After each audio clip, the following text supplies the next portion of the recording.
sure the recorder is recording. Yep, that's good. All right. So the question is, with the typecast and the bitwise not question, how do we deal with that question, right? The first thing is you have to observe the order of operation. In other words, which one is applied first? Okay. So let me see if I can just go to that question. Which question was that? Is it the last one? Yeah, it rotates though. Yeah. Oh. Okay, it's that one. Okay, so the question is, how are you going to approach this question? Okay. The first one is to look at 63 in this case, and then figure out what is 63 as a binary number. Okay, 63 as a binary number does not need not even 8 bits to represent. Okay, if you convert it into a binary number, it only needs 6 bits to represent. Okay, I'm not going to tell you which 6 bits, because that's kind of obvious. Okay, but it only requires 6 bits to represent, which also means, okay, so how do we make it fit, to a 16-bit number or a 32-bit number?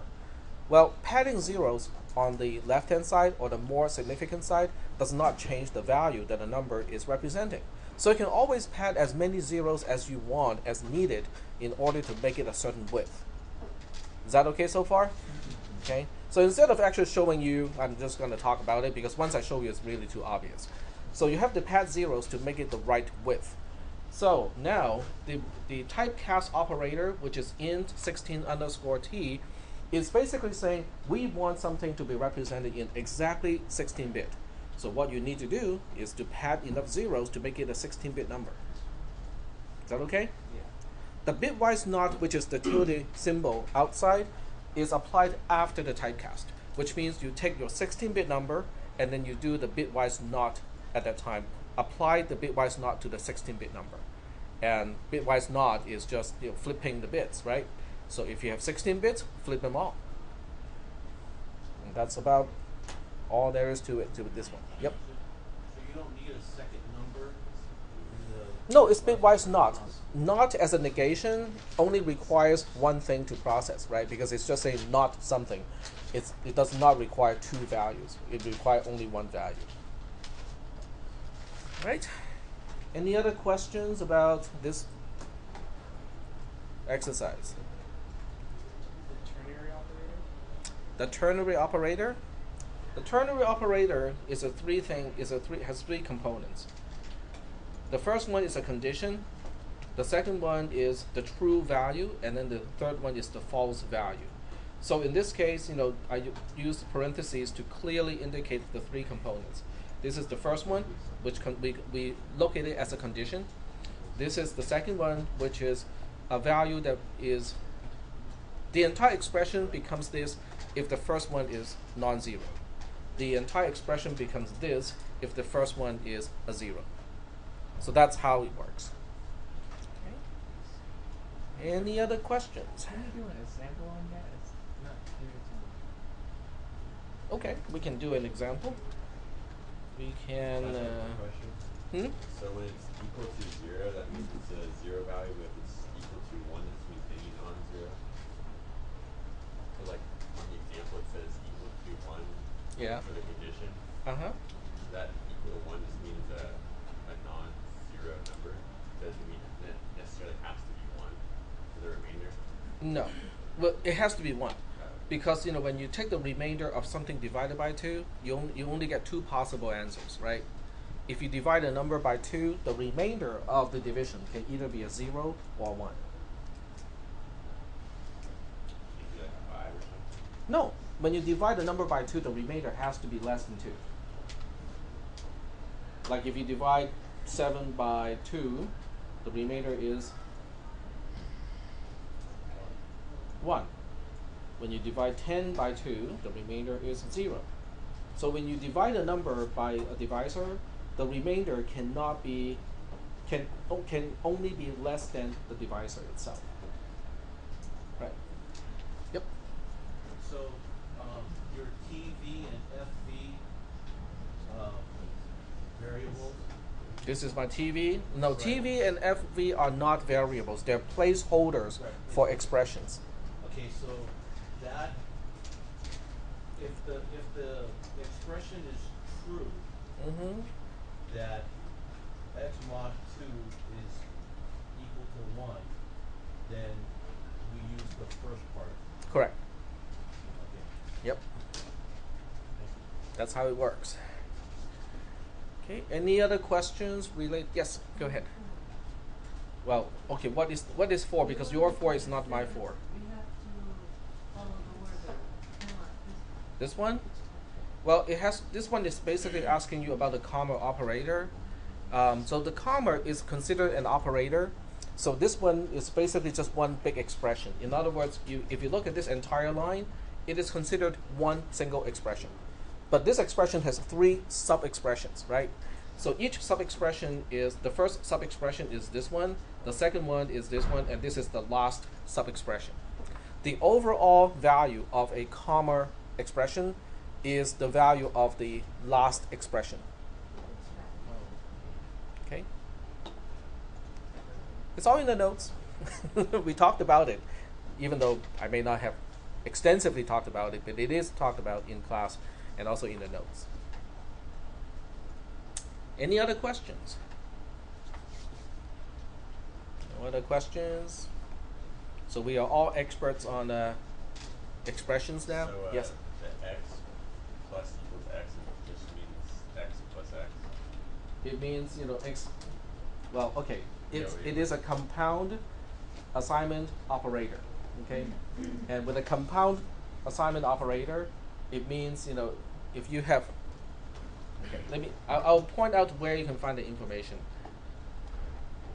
So you go back to expressions here. Yeah, it's the very last one. It's the last one, yep. And I was using a particular example here. So basically, this has the same form as this. So in general, when you have something, also when you have something that looks like this, it becomes this. Okay, I get it now because I was staring at that last night for so long and I couldn't make the connection. But the 1 is just replaced by the x. So in this case, In other words, when this and this are the same, then you can rewrite it using this form. Is that okay? All right. Any other questions? No other questions? Alrighty.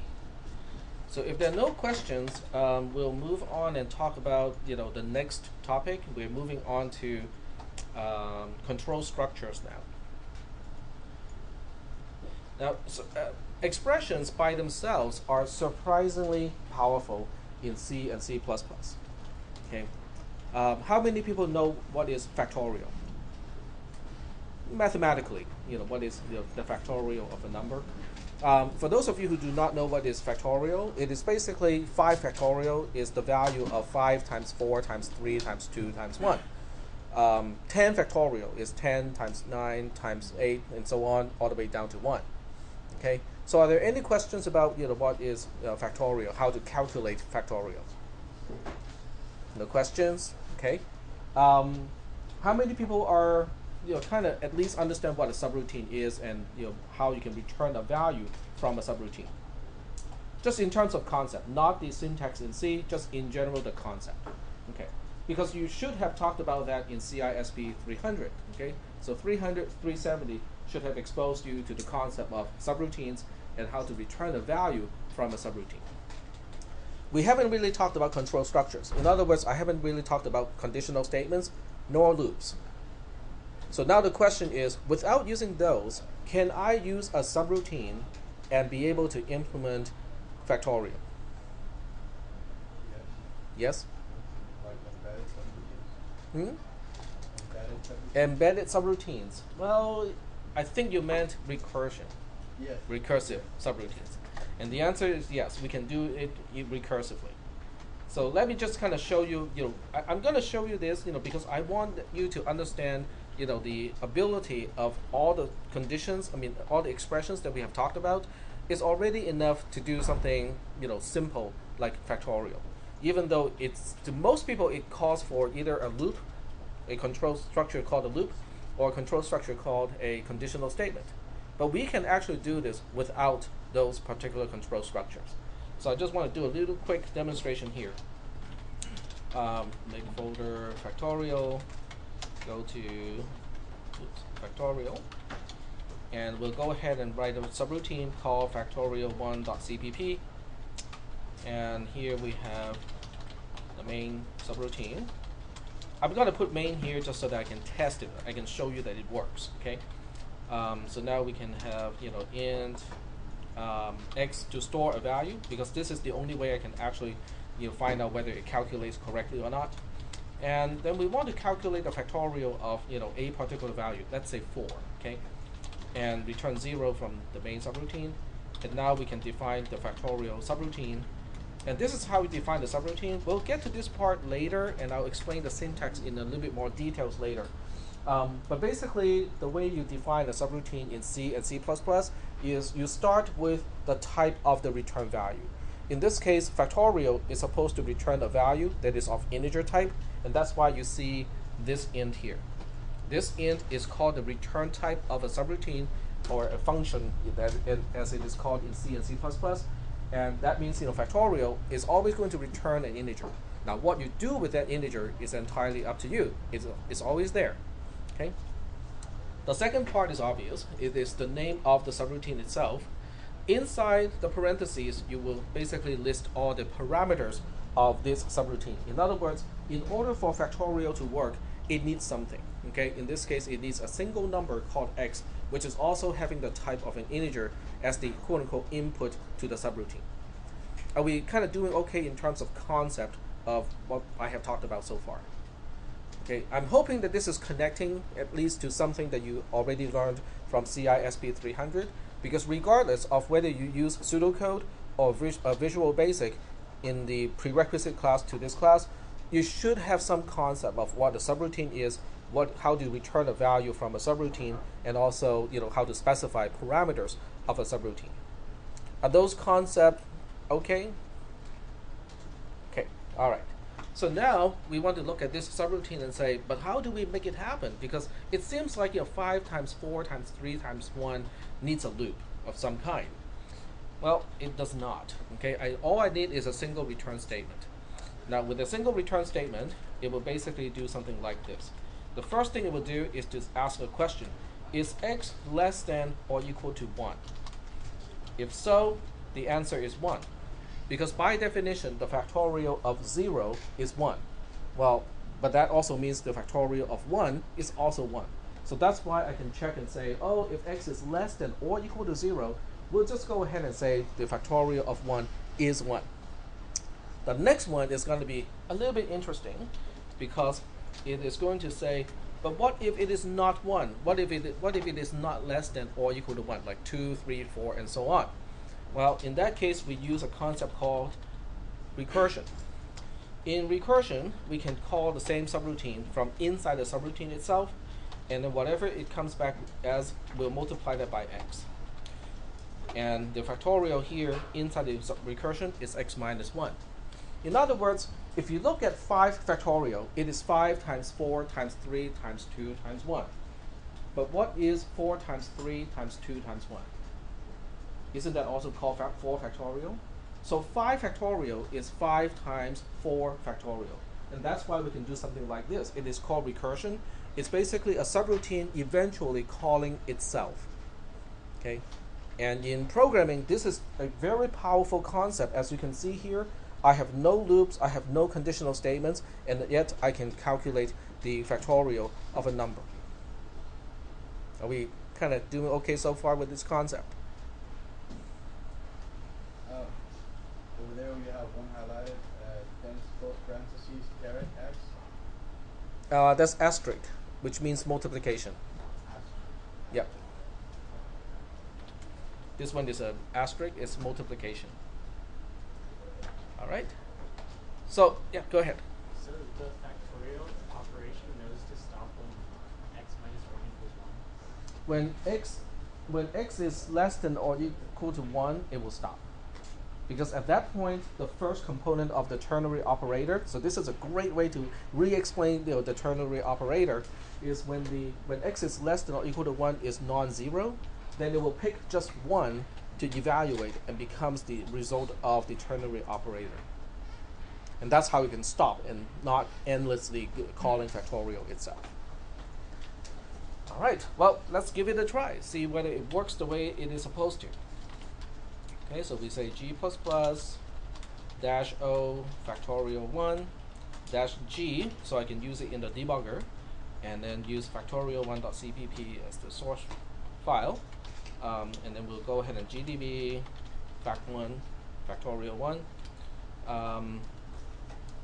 This is an interesting one to demonstrate as well, from the perspective of a debugger, because if I put a breakpoint on line 3, we're going to stop on line 3 multiple times, okay? Because the first time we stop there, x would have a value of 4. The second time, x will have a value of 3. The third time, x will have a value of 2. And then the fourth and last time, x would have a value of 1, okay? But what about the other invocations? They're all quote-unquote stacked up, okay? In other words, this is called recursion, where a subroutine can call itself. So even though we have one single definition of a subroutine, it can have multiple invocations at the same time. Okay? All right? So in other words, we have invocations all stacked up. So let's go ahead and do it this way. We'll put a breakpoint on line 3, and when we run this program, it stops on line 3. And this is the first time x should have a value of 4, exactly. We continue execution. In other words, we are not single stepping, we're just continuing execution. And it will stop on line 3 again. This is the second time it is invoked. In other words, the first invocation of factorial is triggering the second invocation of factorial. This time x should have a value of 3. This is the third invocation, x has a value of 2. This is the fourth invocation, x has a value of 1. Okay? So at this point, even though we only have one subroutine called factorial, we now have 4 concurrent invocations of the same subroutine. They're all kind of stacked up. Okay? But there's no way to easily visualize this in this class because we are not tracing it using a spreadsheet. For those of you who took my cisp360, if you kind of remember, how to track down, the execution of a subroutine, you'll remember that this one will kind of go all the way out, with all the columns, with the parameter x being 4, 3, 2, 1, okay, and then we'll do our, get our way back. In GDB, we kind of have a way to visualize this. It's not quite as nice, but it is something to display, and I cannot remember the command. So if I cannot remember the command, I cannot expect you to remember the command either. So we'll just go ahead and say help stack, and it has a feature called backtrace, BT, which is backtrace, this one here. Now backtrace is interesting because it shows you how you got to a particular subroutine. In other words, in a non-recursive situation, let's say you have a subroutine called A that calls subroutine B, that calls subroutine C, that calls subroutine D. Okay? If you put a breakpoint in subroutine D, sometimes you want to know how did I get here? Who called me? And who called that? And so on. Backtrace answers that question explicitly. Okay, so we'll go ahead and type this command called BT or backtrace, and it shows us how we got here. It shows that we are currently in factorial. The number 1, pound 1, pound 0, the first line, shows that we are in factorial on line 3. But the reason we got here is because we were called from factorial on line 3. And the reason we got there is also because we got called in factorial on line 3, and so on. So this gives you a kind of a clue of how you got here. In recursion, this is really, really useful. Okay? In a non-recursive type of subroutine, it is still useful knowing who called you and how you got into a particular subroutine. Are we doing okay so far with these concepts? Maybe a little bit. Okay. We'll get to subroutines later, but I just want to show you what you can do with GDB. Now, I want to set up another breakpoint because I want to set up a breakpoint on line 10. Because from this point on, it's going to just be return, return, return, return, and do the multiplication along the way. So I'm not going to single step through that. So I will just go ahead and put a breakpoint on line 10 and say, ooh, that may be too late. Maybe line 11. And then just continue execution. and we got back onto line 11. And we want to take a look at x here. What do you think x should be? What value do you think this variable contains now? It's 4 times 3 times 2 times 1, which is 24.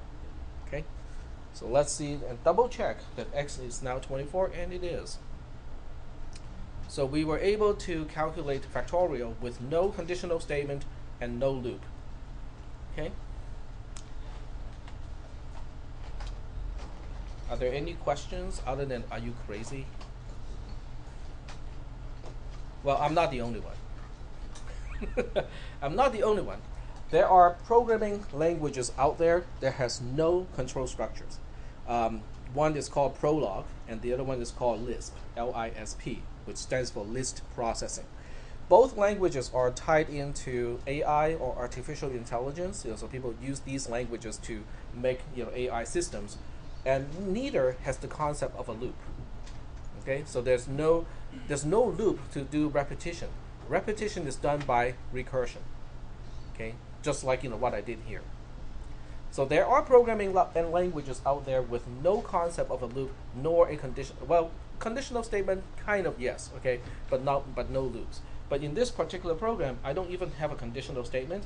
Instead of using a regular typical conditional statement, I use the ternary operator to accomplish the same thing, because it is still a way for me to make a decision. And that's all I need. It's a way to make a decision. Should I stop here, or should I go one step further? That's all I need to do.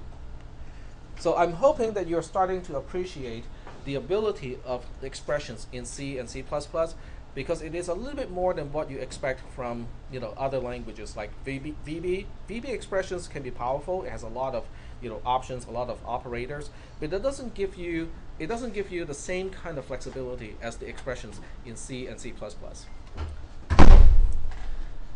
All right. So now that we get this out of the way, we will talk about control structures, which is typically what people use in order to write programs that require loops and conditional statements.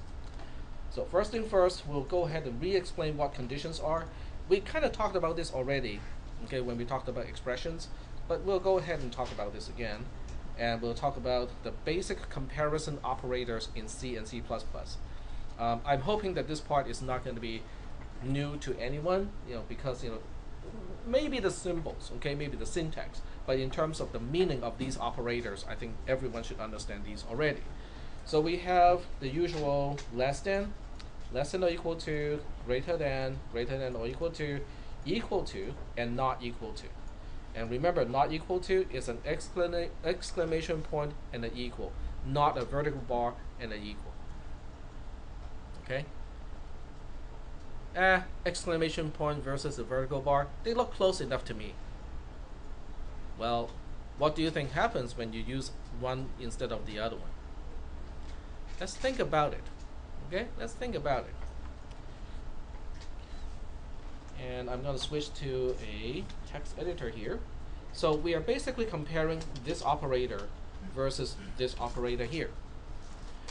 What is this operator? We just introduced it. Not equal to, right? Not equal to. And what is this operator here? We introduced this one last time in the previous class. It's a compound assignment operator, but what is it? Or. It's a bitwise OR. Okay, that's good. It is a bitwise OR.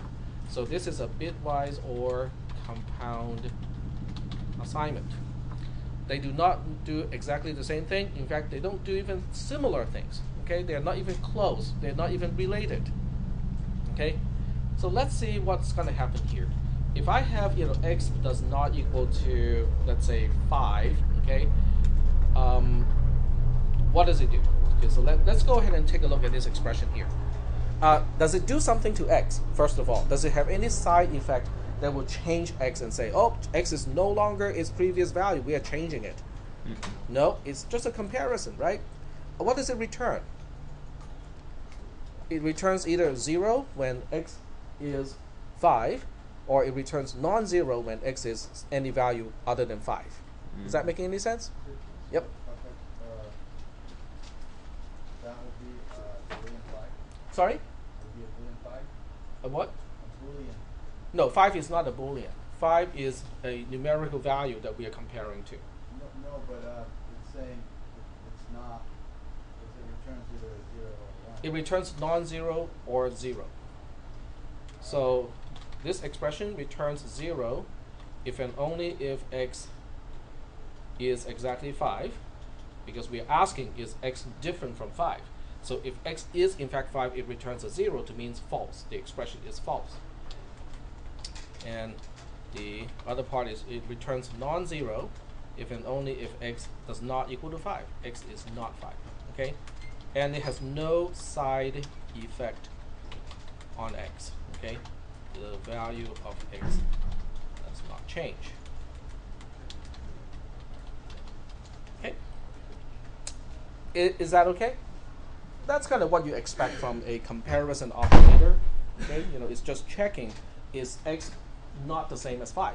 That's all it's asking. Either yes, it is not the same as 5, or no, it is the same as 5. Okay. Is anyone familiar with the notation of IFF? Someone may say, but Tack, you have a typo here. It's IF, not IFF. IFF is the abbreviated form of if and only if instead of just a regular if. Okay? Does anyone want to tell me what the difference is between a simple if and only if, which is a kind of a more complicated if? IFF goes both ways, exactly. So if one side is true, the other side has to be true. If the other side is true, this side has to be true. If one side is false, the other side has to be false. When the other side is false, the first side has to be false. So it goes both ways. If, on the other hand, does not go both ways. It only goes one way. If the left-hand side is true, if the left-hand side is true, the right-hand side has to be true. But if the left-hand side is not true, we don't know what the other side is going to be. Okay, so technically speaking, they are not the same thing. So if anyone is interested, I can go in and explain the details, but for now, we'll focus on the operators that we are talking about here. Okay, what about bitwise OR? What is it going to return? What does it do first?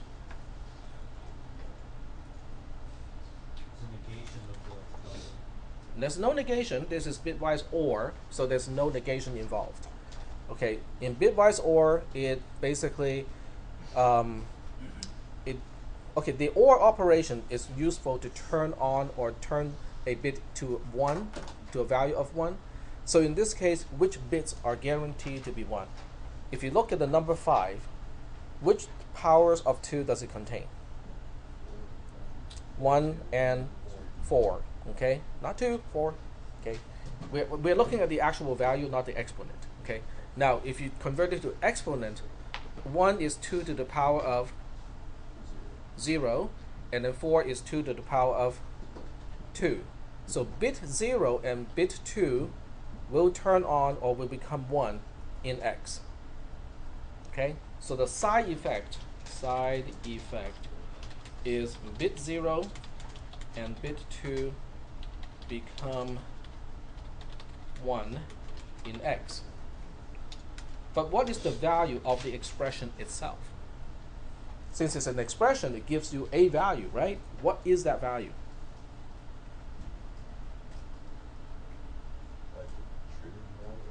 No.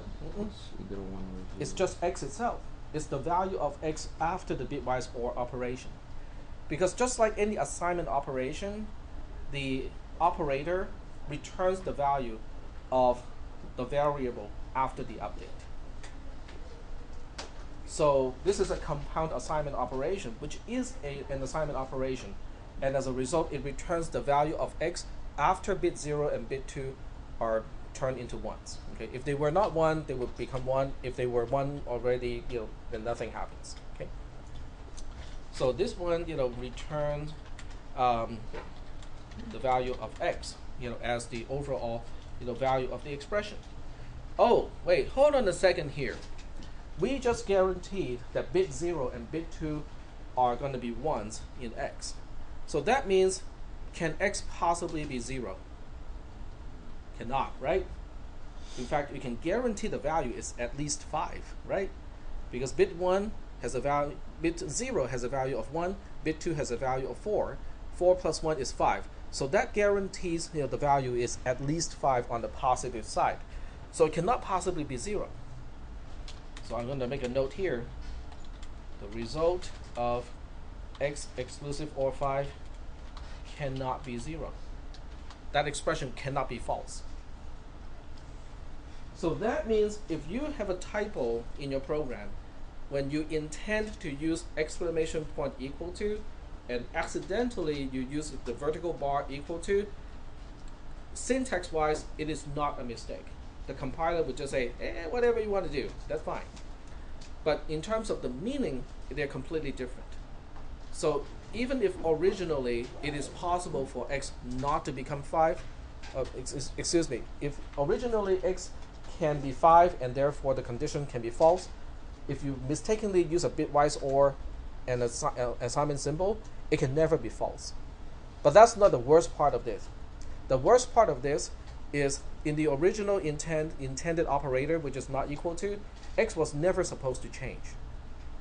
Right? You compare, it checks it, and then it moves on. But when you make a mistake and use the vertical bar instead, guess what? What you thought was comparing is now changing the value of x. So x can end up with a different value after what you thought is a comparison, and it will throw off the rest of the code accordingly. Nobody seem to think this is important. Sorry? They're on different sides of the keyboard. Say again? The two keys are on different sides of the keyboard, so it can be hard to get them. Right, but they look about the same. When people look at the code, they, in some cases, the vertical bar, it depends on the font that you choose to use. The vertical bar can appear to be just a vertical bar, solid, and depending on the font, sometimes it appears as this. No, this keyboard has it like that. Yeah. And the exclamation point is kind of like that. So when you're reading somebody else's code, someone can say, oh, okay, is it vertical bar or is it exclamation point? Close enough, maybe it's just vertical bar. But in terms of typing, yes, you're right. They are at opposite ends of the keyboard, and they are completely different things. I mean, the exclamation point is what people most use mostly, and then the vertical bar, what was the last time you used a vertical bar in an English class? Right, exactly. But they look similar, and if you use the wrong one, bad things will happen. Very bad things will happen. All right. Okay, so any other questions about comparisons? Okay, and also if you type a single equal symbol instead of double equal, when you meant to compare for equality and you type a single equal symbol, it is also bad because it is an assignment operator. A single equal is an assignment operator, which means we're not comparing at all. We're taking the right hand side and make the variable on the left hand side the same. So once again you're changing the variable instead of comparing it. Okay, so that's also bad. That is really, really bad. The compiler can check for that. Okay, fortunately the compiler can warn you about simple stuff like that, and I'll show you how the compiler will complain about stuff like that. So in this case, let me just I can just reuse the same program. Too lazy today to start a new program, so I'm just gonna say I'll define the subroutine f that doesn't really do anything. Okay, and okay, let's say it has a parameter here in x. But it doesn't really do anything, so it would just say if x equal to 0. Yes, it is a typo. It was intentional. Okay. If x is 0, it will just call f of x minus 1. Okay. Doesn't matter what it does. I just want to see whether the compiler complains about line 3. Okay. See line 3 here. I use an assignment operator instead of a comparison operator, okay? Which is kind of odd, okay? Most people usually do not use an assignment operator where a condition is expected, but in C and C++, you can do it, okay? It's just not usual, okay? Okay, so let's see if the compiler complains about that. G++, and it did not. But that's because by default, that particular warning message is suppressed, okay? So what you want to do is to say, nag me as much as you can. Warn all. Now it complains and say, there's a few problems here, not just one. The first problem is in function void f int, okay, the first line here, it says right here, suggests parentheses around assignment used as truth statement, okay? Now, if you ignore your warning messages, then you would not catch it. On the other hand, if you read all the warning messages, then you look at this warning and go like, assignment? What do you mean by assignment? I just want to compare whether x equals to 0 or not. Then you look closer at the code and go like, ooh, okay, missing one equal symbol. Go ahead and fix it, right? And in fact, it has another complaint, which is how I use variable x. And it complains on line 16, which is in the main subroutine. It complains that x is set, which means I put a value into it, but I never utilize that value later on. So it's basically saying, is that a mistake? Okay, you put something into this variable, but you never use it for anything in your code. Is that a mistake? Now that kind of warning message may seem, why bother? I mean, it's not a problem. But if you have a typo, okay, let's say you have 3 variables, x, y, and z, okay, and you copy and paste some code from how you process x to process z, but then you forget to change the variable name after you copy and paste, then this scenario can happen. Okay, so the compiler is saying, hey, it doesn't make sense. You put something into this variable, but you never do anything with it. You might want to check to make sure that that is really what you want to do. Okay. So that's why turning warn all is really helpful, because it helps you catch stuff that can be indicative of a problem. It is not a syntax error by itself; is not a problem, but it is indicative that you might have an issue. It is not usual that people do stuff like that. Okay. Are there any questions? Yep. So in order to fix the problem, we need to add another equal sign. Yep. To make it like because x I meant is 0. Because I meant it as an equality check. I just had a typo.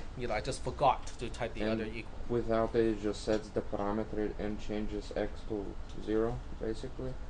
Yes, correct. Okay. Yep. Exactly. It becomes. It has a side effect of changing it. In fact, in this case, let me just go back to the editor here. In this case, this expression is guaranteed to be false. The way it is specified here is guaranteed to be false, because it is an assignment operator, and the return value of an assignment operator is the value of the variable that is updated, right? Since I changed x to 0, it's always going to return a value of 0. 0 is considered false, which means I'm always going to skip over the then part of the conditional statement. Okay? And these mistakes are common, okay? Unfortunately, they're very common mistakes, and that's why I want to talk about it in this class, just so that you can file all these stuff that you think, oh, that doesn't seem important, but at least you have some exposure to it. So when you encounter something similar to the symptoms that I talk about today, maybe your brain can index through your files and go like, oh, that one, I've heard that one before. Okay, and retrieve the correct way to fix the problem, or at least have a hint of what is going on with your program. Okay, any questions about these things? No questions? All right, we'll move on then. Okay, so comparison, as simple as a topic as simple as it is a topic, it's not simple when it comes to C and C++ because of the mistakes that you can make when you're dealing with just comparison operators. And this part here, we talked about it already. C++ does not have Boolean values. Okay, it has zeros and non-zeros. A 0 is treated the same way as a false, and a non-zero value is treated the same way as a true value. But that's it. Okay, it does not actually have true false in the programming language itself.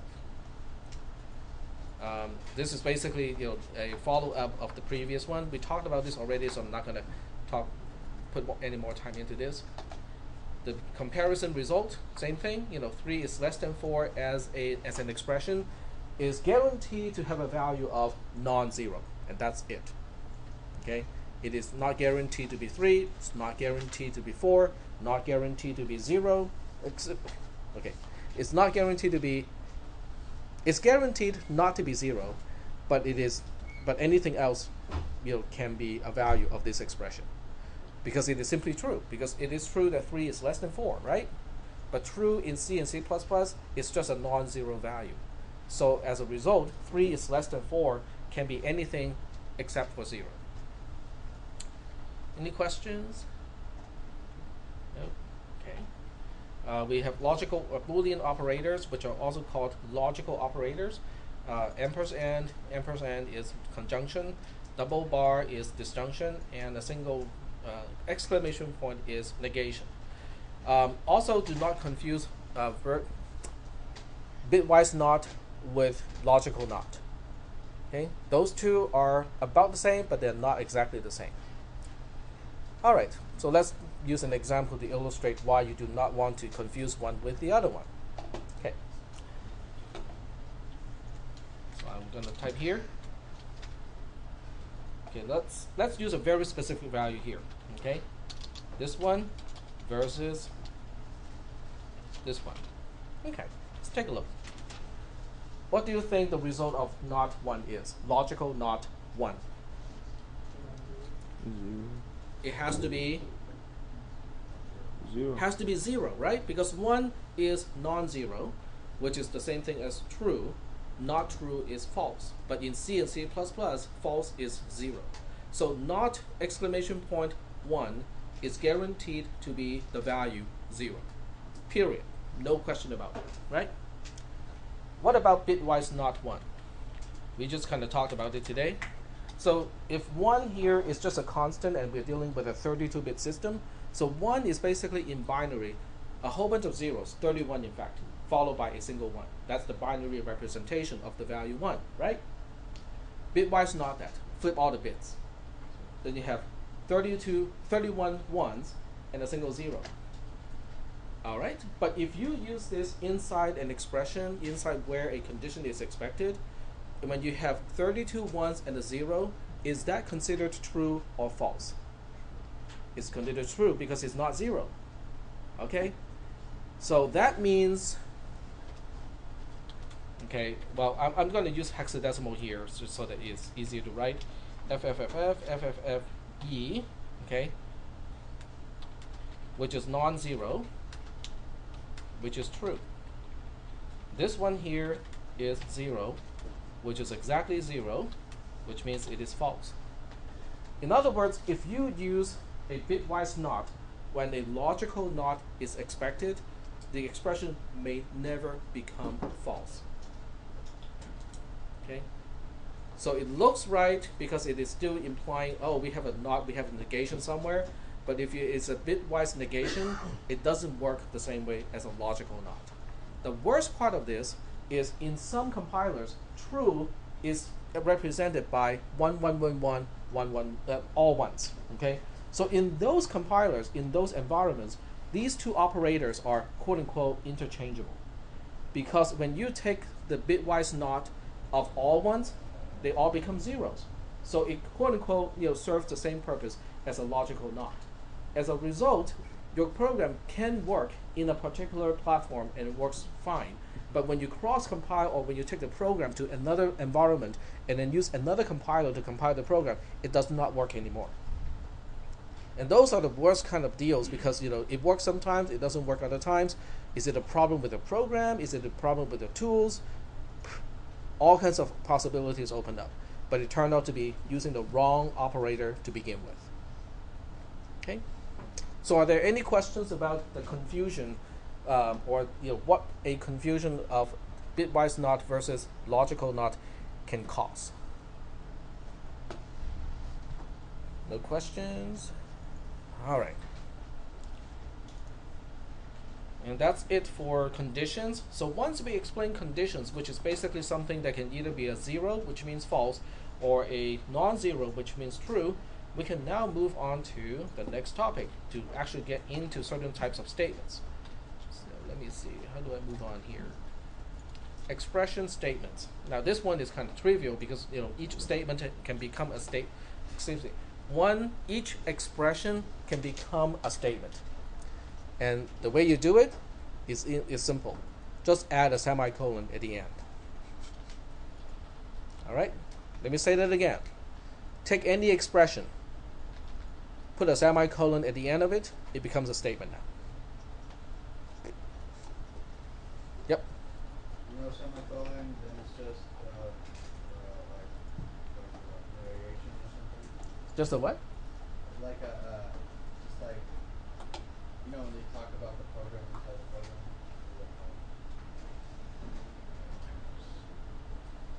When the author explains about his program. Yeah, annotation. Annotation? Yeah, if you don't have Comment, a you mean? A semicolon is technically a terminator in this case. It terminates a statement that only contains a single expression. So what does the colon do? Colon? Yeah. Colon is used as a component of a ternary operator. And other than that, colon really is not used in C++ much. When we get to case, and labels and stuff like that, yes, we use the colon symbol. But other than that, the colon symbol is not used much. The semicolon is used as a terminator for an expression statement, which means it only has an expression, but since you terminate it with a semicolon, now it becomes a statement. All right. So this is a very simple type of statement. Can be an assignment. Typically, when you see an expression statement, it is an assignment statement, kind of like this. X equals to 0 and then the semicolon, because if you, this is an expression, right? 6 as a constant all by itself is an expression. It has a value of 6. It's a valid statement. You put a semicolon at the end of that, it becomes an expression statement. Okay, syntax-wise, it's perfectly legitimate. But what does it do? Nothing. Exactly. It doesn't do anything useful. Okay, it's simply saying 6. Okay, move on. Without any side effect, doesn't change anything, doesn't go any particular place in your program. It just say 6. Okay, I'm done. Now, how do we know that we can do something as senseless, as useless as that? Well, let's go ahead and do it, right? Just stash it here and say we have a statement that says, that only says, a particular value without doing anything with it. And let's see if G++ complains about it. Well, it complains about it, but it's a warning. You can see it here. It's a warning. Statement has no effect. Okay. Now, you may not type something like this intentionally, but occasionally you might mistype something, or you might forget to do something. Okay. In other words, let's say sometimes you want to copy and paste the expression from some other part of the program, but you want to store that into a different variable. So you copy and paste the expression, which is kind of long, complicated, and whatnot, and that's why you were copying and pasting it. And then something distracted you. Okay, you left your, you do an AFK, away from keyboard. Mm-hmm. Okay, and then when you come back, you got distracted. You continue at a different point of the program. So what do you have? You have an expression that is not a part of an assignment statement. Okay, and when you turn on warn all, the compiler will catch it and say, hey, I think you missed something here. Even though syntactically it is all good, in terms of the semantic of the program, this doesn't seem to make any sense. Doesn't seem to do anything at all. Is that okay? All right. So this really kind of illustrates why it helps to pay attention to warning messages and turn on that option called warn all. Okay. There's actually another option called, I cannot remember how to pronounce or spell that word, so I'm going to have to Google it.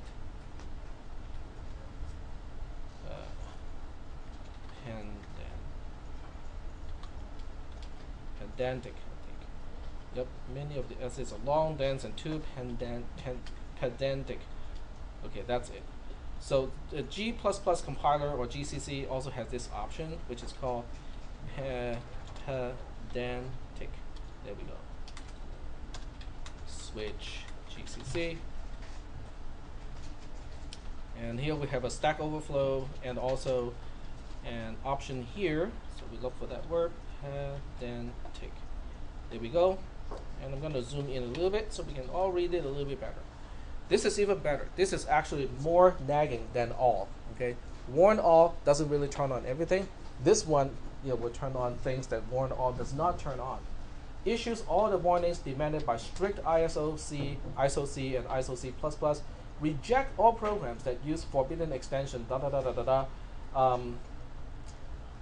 So it makes sure that your program conforms to every single standard that the ISO has specified. So your program should be compilable by any C++ compiler, with the exception of Microsoft. And I'm not kidding. Okay, because the Microsoft C++ compiler does not conform to all the standards of the ISO standard. Okay, so turn on all, and turn on, pedantic. Then your program, the compiler will have a lot of stuff to say, but they're all useful messages, and you should fix each and every issue so that there are no warnings anymore. All right. Are there any questions? Yep. We have the roll sheet. Roll sheet. Thank you for the reminder. Keep forgetting that. There we go. All right. Okay, no one wants to know how to turn this on in code blocks because you're not using code blocks. No one in this class is using code blocks. Come on, you can raise your hand. I mean, there's nothing wrong with using code blocks. Okay, I'll show you how to do it.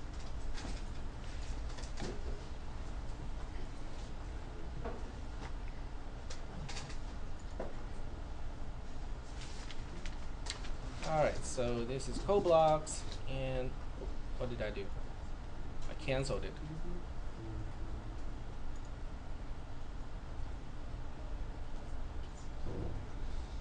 No, I just checked OK. Okay, now we have code blocks. So we'll go ahead and just start a simple project here. I'm not even intending to go through the entire motion of making this project work. So we'll just go ahead and pick up a console project.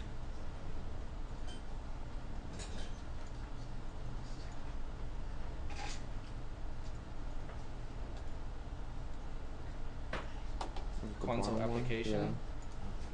C++. And we'll just call it test. Oh, I misspelled test. That's okay. That's fine. Not a problem. Okay, so when you create a project, it doesn't really give you the option, but once you create a project, you can go back and change it. So you can right-click on the project name itself, and then go to Properties, because it will show you the properties of the project. In this case, it will either be inside, it probably is under C++ parser options. And let's see what else do we have here. Debugger, nope, parser options. Probably be under this one. Nope. That's just a path.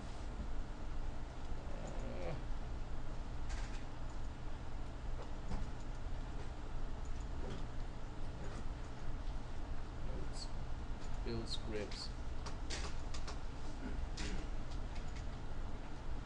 Yep. Can you show us how to like print a variable so we can test it without using the debugger?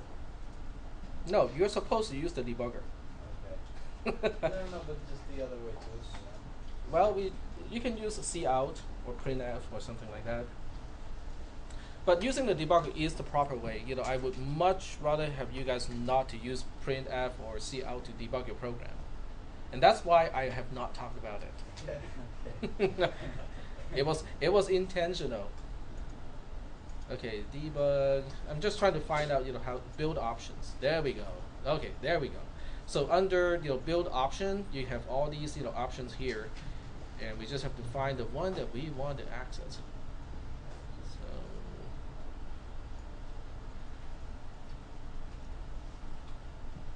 enable extra compiler warning. W extra. Oh, there we go.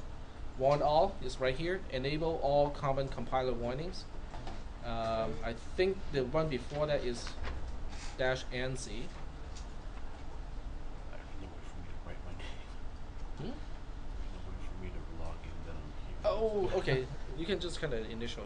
Yeah. Yeah. Sorry. No worries. Okay. Pandemic is down here. So so this is the way so that you can turn on basically the same type of warning messages when you're using code blocks instead of the command line GCC or G++. Okay, but you can also see that by default those warning messages are suppressed. Okay, in other words, by default, if you make simple mistakes that are not syntactical, the compiler does not come back with a warning, and you want to turn that on so that it does come back with a warning and nag you until you get it fixed. Okay. Are there any questions about this part here? I'm guessing maybe a third of you at the most would actually do this. The rest would just go like, I don't need to read all those warning messages. Those are all extra stuff. I don't want to deal with it. Well, you will learn as you do more projects in C and C++, you will start to value the warning messages from the compiler. I'm just telling you, after years, maybe 20, 30 years, maybe 20, 25 years of programming in C and C++ and various languages, if the tool can help you, use it. Sometimes it's not handy. Sometimes it's like, oh man, why would you complain about that? But most of the time, it's helpful. All right. No, don't want to save anything. Let's go out. Okay, so expressions, statements, simple stuff, no problem. And we'll now continue to talk about the next one. The next one up is block statement. This one is easy too. A block statement is simply the use of open curly brace and close curly brace, so that inside the open curly brace and close curly brace, you can have any number of other types of statements, including block statements itself. So it can nest block statements or any other type of statements. Okay. So look at open curly brace and close curly brace as a folder. Okay. It's a folder. It's a container. You can have an empty folder if you want to. Okay. It's not a syntax error. The compiler won't complain about empty blocks. It's perfectly okay. And it's a good way so that you can reserve the space, so that you can put stuff in it later. Okay, so I personally just use an empty block whenever I cannot remember or cannot figure out what to do yet. So I'll put a curly brace and use comment to say, okay, this chunk of code is supposed to do blah blah blah. Okay. Any questions about the use of open and close curly brace? It's almost the same thing as begin and end in VB. Okay, and also in my cisp360 class, we use the loop and loop, so it's kind of like that. Okay, except it is not sensitive. It's not specific to the context, context control structure. And the most important part is this is the basis of structured programming. Okay, because this allows you to use a statement inside another statement. Without this type of construct, it's possible in C and C++, but it gives you a lot of limitations. All right, so finally we get to something that is somewhat interesting, is a conditional statement. So in a conditional statement, strictly speaking, in C and C++, a conditional statement, I'm just going to scroll to a part where it is confusing. Okay, there we go. This is the part that is confusing. All right. So in C and C++, a conditional statement starts with the word if, and in parentheses, the parentheses are required in C and C++ to enclose the condition. So you have the if keyword, open paren, you specify an expression that can either be 0 or non-zero, and then close parentheses. Okay, that's the first part of a conditional statement. It specifies the condition of the conditional statement. And then you can have a statement to specify what to do when the condition is true. All right? And then optionally you can specify else and then what you want it to do when the condition is false. So based on that understanding, what do you think this statement is going to do? What do you think this particular code is going to do? Without reading the rest of the text. It seems to suggest, right? It seems to suggest that both of these lines, both z equals to y and n gets n plus 1, will execute if and only if x is less than y. Right? The indentation suggests that, right? And even the looks of the program suggest that. If you were a Python programmer, you would definitely believe that is the case, okay? Because Python is indentation. Indentation indicates nesting, and no other way to indicate nesting. But in C and C++, that's not the case, because then can only be one single statement. Okay, so whatever statement it is immediately after the parentheses expression in parentheses is the only then statement. If you have anything after that, it is outside of the conditional statement. So in this particular case, z equals to y is the then statement. In other words, this executes if and only if x is less than y. The next statement has nothing to do with the conditional statement at all. Is that part okay? Sort of? Yep. So what happens? Okay, so the z equals y happens if the condition is true. Yes. What if it's not true? Then it will skip to n gets n plus 1. Now what if you wanted to have two assignment statements as your... Good question. I was hoping that someone would ask that. That's why we do it in a different way. That's why we do it... Oh man, I didn't put it here. That's why we use curly brace. So you put a curly brace here and you put another one here. Because when you use curly braces, it combines the two statements into one single block statement. And since a block is considered as one single statement, you can use that as the then statement, and then inside you can now specify as many statements as you want. So I could have infinite amount of assignment statements within the curly brace. Yes. For my true condition. Or none, yes. You can have any number of statements inside curly braces. Okay, there was a question over there? Nope. Okay. So that's why, when my recommendation is not to use something like this, okay? If this is what you intend, okay? If you intend to say z equals y if and only if x is less than y, and then for anything else we just skip around it. If that is what you intend, I would still write it in the long way. I will still write it like this, which means exactly the same thing, because what is this saying? This is saying, oh, if x is less than y, we have a block statement. What is inside the block statement? A single statement, which is z equals y. And I also have an else here, okay? There's also the else keyword here to basically say, what do we do when x is less than y is false, right? And I say nothing. Else we do nothing, okay? So it seems like a waste of typing, a waste of lines, and a waste of, space in your program. But what if later on you found out, oh, you know what, I got something else to do other than z equals y when the condition is true. This way, you will never get into the problem that I mentioned earlier, because we already have the open curly brace and the closed curly brace in place, and inserting any additional lines inside the block is not going to cause issues. Yep. Can you do the same thing in C++ that you do in VB, where you have like if, then another if, or like an else if, or like There's no else if technically in C and C++, but you can have nested statements. You can have an if inside an if inside an if, whether you use curly braces or not. Okay? But if you do not use curly braces, it gets difficult to understand. Okay, let me test to see whether you guys get the concept or not. Okay, so let me just re-explain the rules here. Okay, the rules is like this. Okay, in C++, I'm just summarizing, all the stuff in my notes here. In C and C++, a conditional statement goes like this. It starts with the if statement. The open paren is mandatory.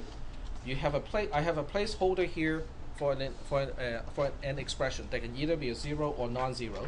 That's the condition. And then here we have a statement, which is the then statement, which is also a placeholder. And then optionally, in square bracket, it means optional. So optionally, you can have an else keyword with an else statement. And that's the basic syntax of a conditional statement in C. That's it, okay?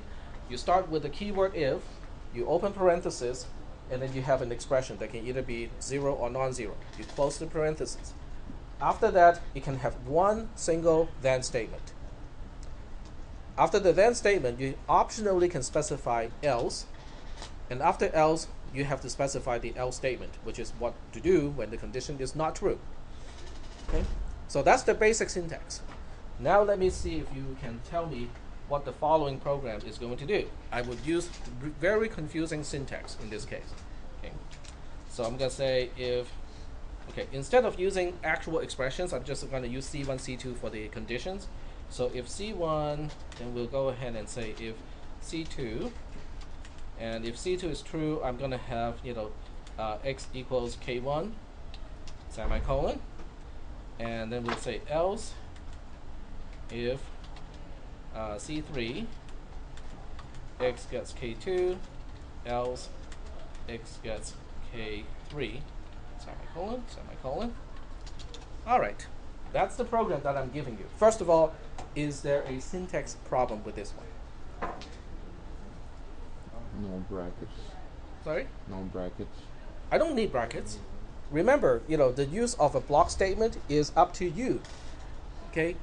A statement can be any statement. Can be a conditional statement, can be an assignment statement, can be another conditional statement. So now you have to figure out how the statements are stacked up or nested in this case. Okay, so the key to do this is to read the program as a compiler would. Okay? So the compiler would say, oh, here's a conditional statement. It's the beginning of a conditional statement. Here's a condition here. I am now expecting a single statement. Good. A single statement. I'm looking for a single statement. This is the beginning of that statement, an if. Okay, so we have a conditional statement nested inside another conditional statement. Fine. But for the nested conditional statement, this is the condition. This is the then part of the nested conditional statement. But I'm still processing a conditional statement, the nested one, the inner one, right? So as I'm processing that one and I encounter the else, which conditional statement do you think this else is going to be associated with? The inner one or the outer one? The outer one. Nope, the inner one. Because I'm still processing the inner one, so it will immediately match the else with the conditional statement that I'm still processing, which is the inner one. Okay? Then it will say, oh, great. The inner conditional statement, the else branch of the inner conditional statement has its own statement, right? And this is the beginning of that statement. So this statement here becomes nested inside the second level conditional statement, and there's no else corresponding to the outmost conditional statement in this case, which is contrary to what people would think when they just look at the indentation, because indentation means squat to the C compiler. You might as well just type the entire program on one single line, and it means the same thing to the compiler.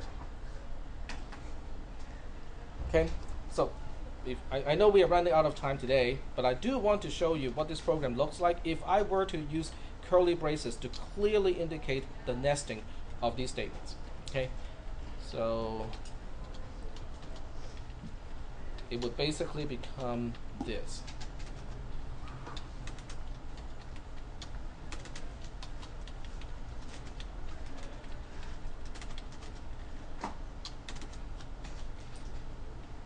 See, this way it is much clearer, which conditional statement is containing which one else, and I won't have a problem if I have to expand the program later on and insert additional lines, because all the blocks are already here. And that is why I recommend you guys, when you write your conditional statement, this is how I do it. Doesn't mean that you have to do it this way, but over the years I have found that this works well for me. Okay? When I write a conditional statement, this is how I start it. I don't type the condition, I don't type what is inside the statements, I just type the framework of a conditional statement. Then I go back and backfill the condition itself, what to do when the condition is true, and what to do when the condition is false. Because with most editors, the indentation will be done correctly if I did it this way. And then secondly, I won't have a problem with all the issues that I talked about earlier. Okay? So you have to be careful when you're programming in C and C++, because I spent probably half the class talking about things they can run into, right? The syntax itself is simple. It doesn't take much time to learn it. It's the problem they can run into and trying to diagnose those problems that can be time consuming. All right, so we are running out of time today. Everything up to this point is recorded, so I'm going to upload it as soon as possible, like now. So that way you have something to review. Read ahead of me, okay? You have a long weekend. We have 5 days before, not a long weekend, but we'll meet in 5 days. So that gives you plenty of time to review the stuff that we talked about already, and also read ahead of me. Okay, so go ahead and read ahead of me in terms of the statement types, loops, and so on.